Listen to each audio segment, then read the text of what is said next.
Bonsoir. Ce soir, nous partageons notre 7e partie, Dieu change le mal en bien.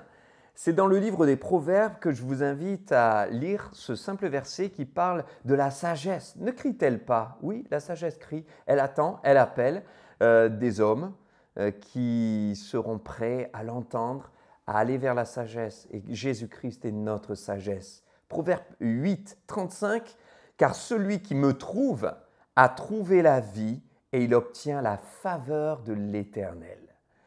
C'est beau et c'est vrai aussi. Et c'est ce qui est important à retenir. La faveur de l'Éternel, c'est ce que Joseph avait trouvé. Il avait la faveur de l'Éternel. Malgré les vicissitudes, les épreuves, les tempêtes par lesquelles il est passé, il a obtenu la faveur de l'Éternel. Et Dieu désire que vous obteniez aussi la faveur de l'Éternel. Il change le mal en bien. Et quand Joseph a vécu les tempêtes qu'il a vécues, quand il a traversé ces difficultés, il n'était pas seul, comme on l'avait vu la dernière fois. Il était avec l'Éternel et l'Éternel était avec lui. Et ce qui est merveilleux, c'est de voir par exemple dans Genèse 39, 21, que le chef des gardes avait remarqué lui-même que Joseph avait obtenu la faveur de l'Éternel. Et un petit peu avant, Potiphar, qui avait justement acheté au départ Joseph comme un esclave, lui-même avait remarqué que Dieu était avec lui.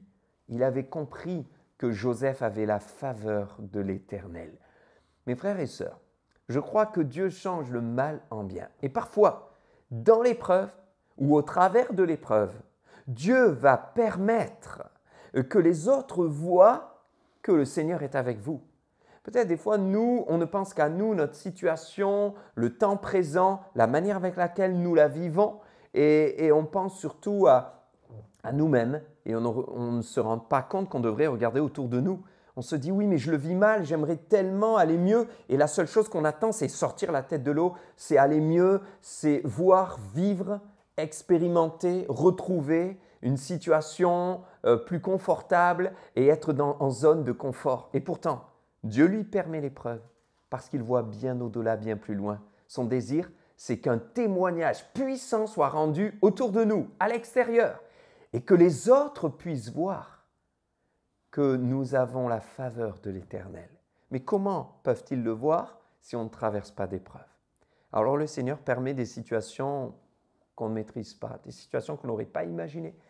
Mais au travers de cela, les autres verront que nous avons la faveur de l'Éternel. Il a fallu que Joseph soit dans la prison pour que le chef des gardes de prison se rende compte qu'il avait la faveur de l'Éternel. Il a fallu que Joseph soit esclave de Potiphar pour que Potiphar se rende compte qu'il avait la faveur de l'Éternel.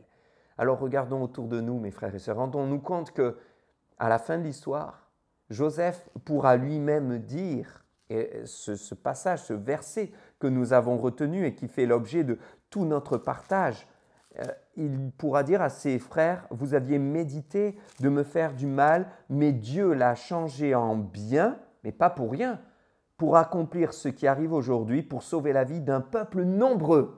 Beaucoup de gens autour de nous. Dieu voit bien au-delà de nous. Comme dit le prophète Ésaïe au chapitre 55, autant les cieux sont élevés au-dessus de la terre, autant ses voix et ses pensées sont infiniment élevées au-dessus des nôtres. Que Dieu vous bénisse, il change le mal en bien. Et au travers de cette situation que vous traversez, si vous lui faites confiance, vous obtiendrez sa faveur. Et ce sera pour les bienfaits, la bénédiction et le salut d'un plus grand nombre autour de vous. Gloire à Dieu. Prions ensemble. Nous voulons te rendre grâce, Seigneur, pour ce que tu fais. Tu es le Dieu qui change le mal en bien. Et nous voulons voir au-delà de nous, de notre propre vie, de notre propre situation personnelle, ne pas être égocentrique, mais réaliser que parfois tu permets des épreuves dans nos vies, mais parce que toi, tu vois la vie des autres, tu vois la situation de certains qui sont autour de nous et que tu veux bénir. Mais cela passe par certaines phases que nous traversons.